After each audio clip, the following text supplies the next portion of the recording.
Salut les ambitieux, j'espère que vous allez bien. On se retrouve pour une nouvelle vidéo spéciale inflation durant laquelle on va dans une première partie s'intéresser aux différents domaines dans lesquels on constate une réelle augmentation des prix. On va vraiment voir ce qui nous touche au quotidien, ce qui affecte notre budget quotidien. Ensuite, dans une deuxième partie, on verra quelles sont les stratégies qu'on a à disposition, qu'est-ce qu'on peut mettre en place pour contrecarrer cet effet, pour limiter la casse dans un premier temps et également continuer à progresser pour ne pas sombrer dans un pessimisme que je peux comprendre parce que c'est clair que là, on se rend compte à quel point on est vraiment de plus en plus pris à la gorge avec des augmentations dans plein de domaines qu'on verra en première partie. Mais c'est clair que le plus important, c'est aussi de garder le plus possible le moral pour ne pas se laisser enfermer dans une sorte de cercle vicieux qui nous empêche finalement de prendre des décisions qui peuvent nous permettre de progresser et au moins sortir la tête de l'eau. Donc on va se concentrer sur ça aujourd'hui.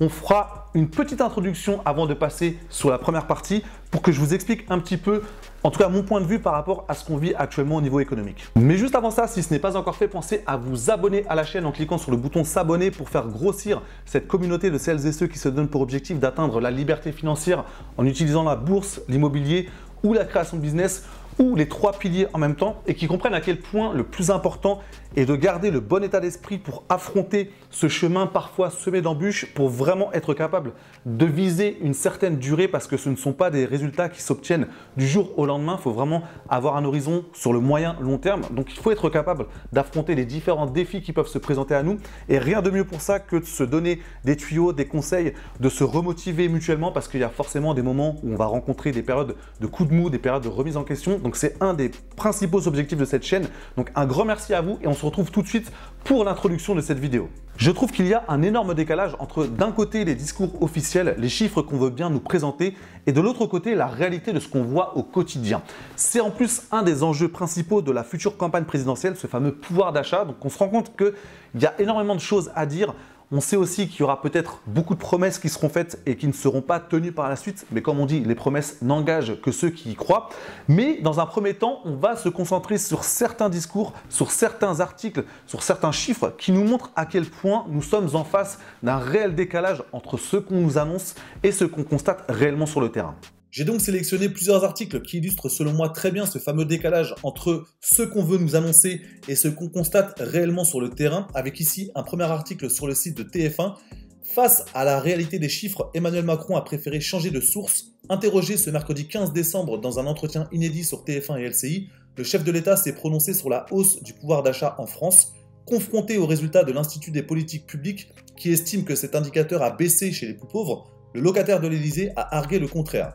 Selon lui, le pouvoir d'achat des plus pauvres a augmenté, personne ne dit qu'il a baissé, a-t-il même lancé face à nos caméras. Qu'en est-il réellement? Donc après, il y a plusieurs choses qui sont expliquées dans l'article, mais on se rend dans un premier temps compte à quel point il y a une volonté peut-être de masquer une autre réalité, peut-être que effectivement tout le monde n'a pas bénéficié de la même augmentation du pouvoir d'achat et peut-être que les chiffres sont clairement en décalage avec ce qu'on peut constater sur le terrain. Donc ça, c'est un premier article qui montre très bien cette fameuse incohérence entre les discours et ce qu'on voit réellement sur le terrain. Après, on peut expliquer plusieurs choses, hein. Il y a forcément des justifications qui sont derrière ce type de discours. Peut-être qu'on veut cacher certaines choses, peut-être qu'on n'a pas la même vision que les personnes qui font ces discours-là. Donc après, on ne va pas rentrer sur ce débat qui serait un petit peu plus un débat politique, mais force est de constater, et dites-moi dans les commentaires si c'est le même cas pour vous, qu'on n'a pas du tout le même ressenti avec ce type de discours par rapport à ce qu'on constate réellement sur le terrain.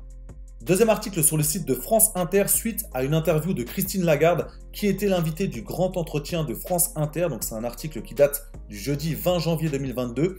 Christine Lagarde nous dit « L'inflation va se stabiliser et baisser graduellement au cours de 2022 ». Moi je sais que j'aimerais bien avoir ce pouvoir de deviner l'avenir. C'est quelque chose qui me serait grandement utile.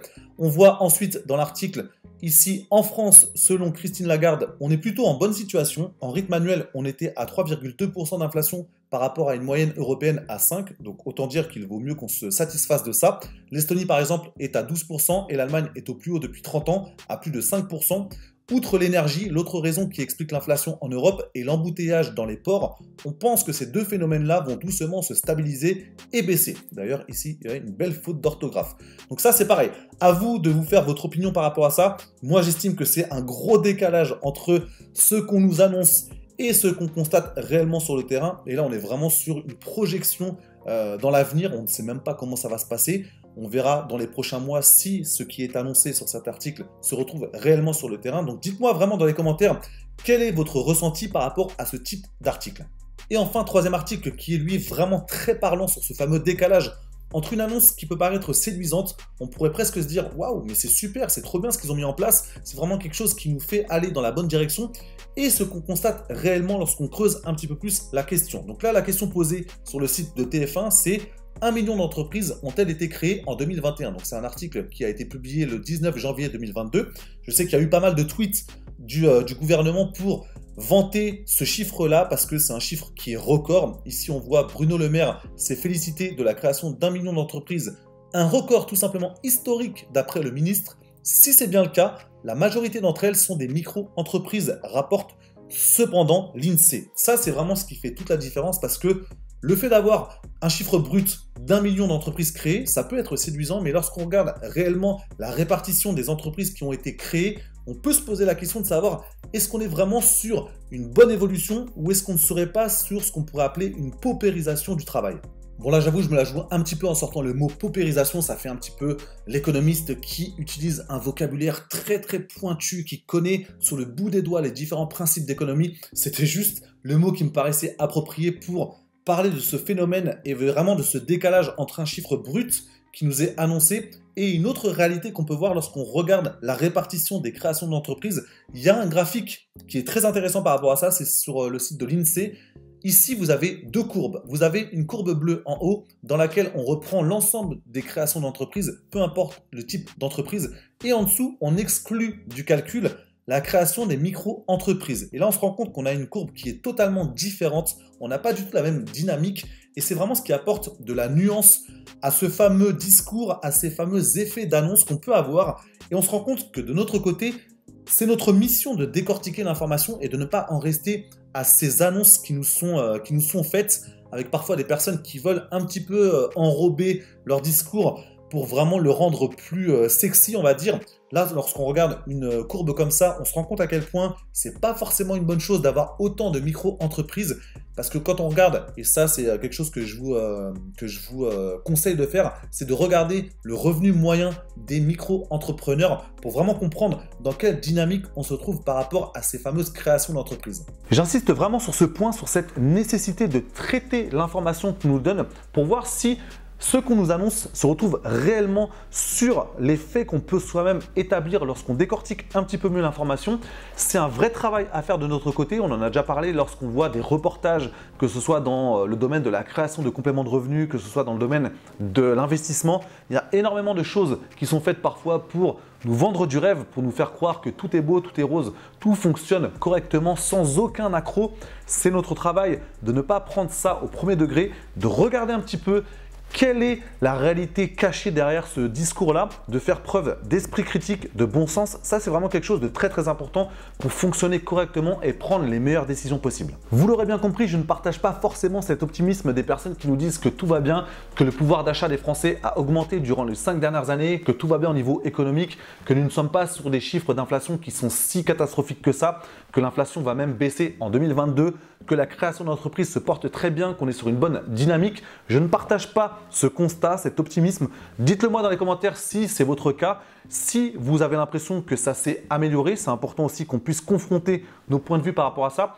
Mais je pense que vous êtes quand même nombreux et nombreuses à partager mon point de vue parce qu'on se rend compte au quotidien que tout augmente. Et c'est d'ailleurs ce qu'on va voir. On va faire un rapide état des lieux. On va regarder dans différents domaines comment les choses sont en train d'évoluer, qu'est-ce qui nous touche au quotidien, au plus proche de notre budget, pour vraiment comprendre à quel point nous sommes sur une situation tendue pour notre pouvoir d'achat. Dans un premier temps, on va s'intéresser à la hausse du prix des carburants parce qu'on est clairement sur des niveaux records. On a ici une infographie qui est très parlante sur le site de France Info, ça date du 18 janvier 2022.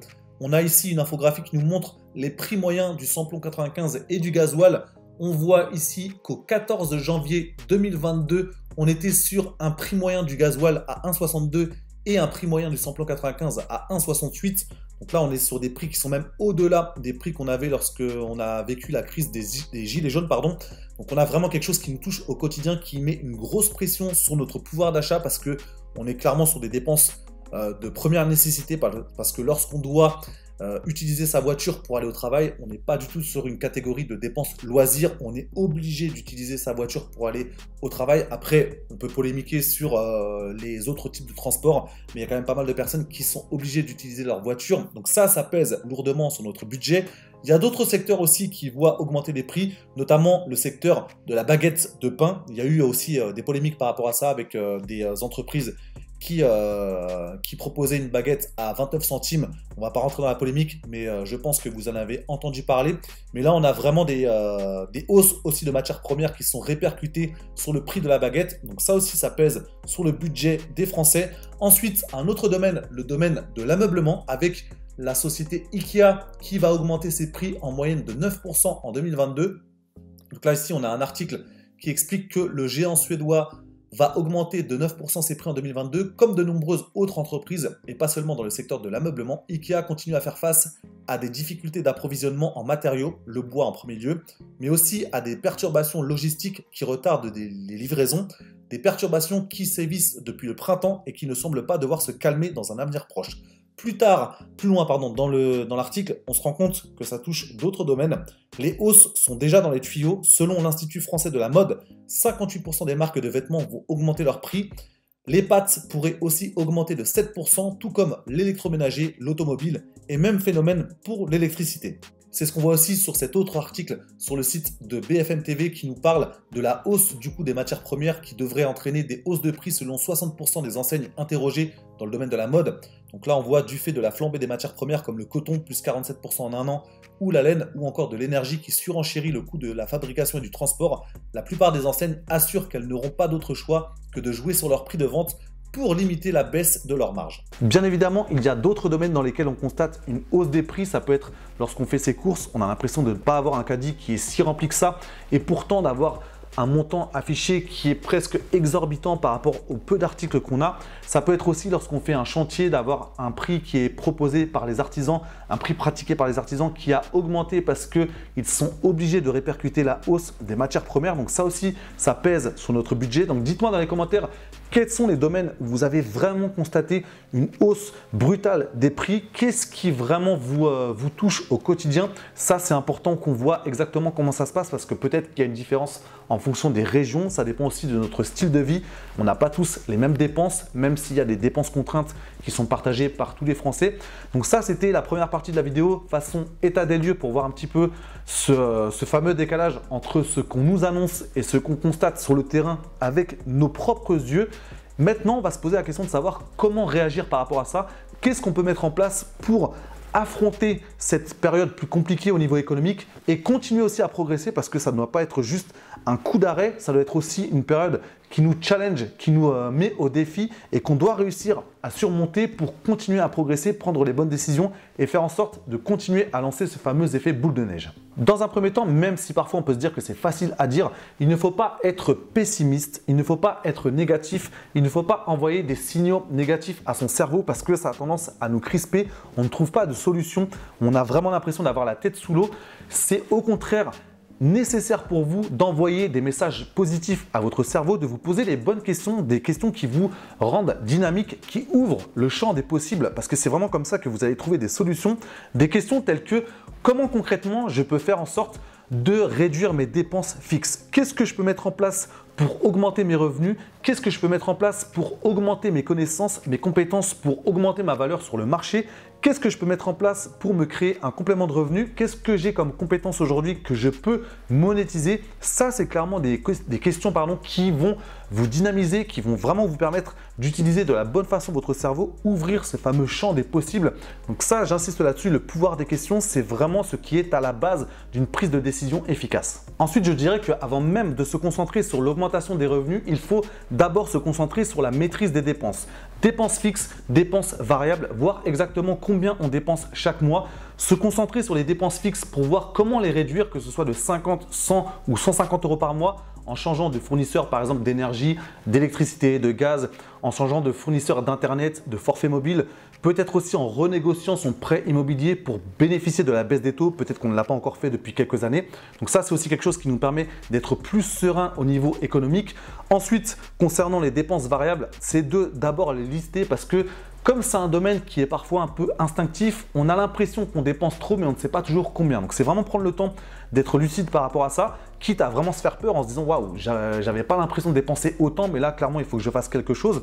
Parfois arbitrer en se disant ça devient compliqué au niveau économique donc je vais accepter de ne plus dépenser dans ce domaine-là ou peut-être moins dépenser parce que je veux vraiment augmenter ma capacité d'épargne et d'investissement. Donc, c'est des choix à faire.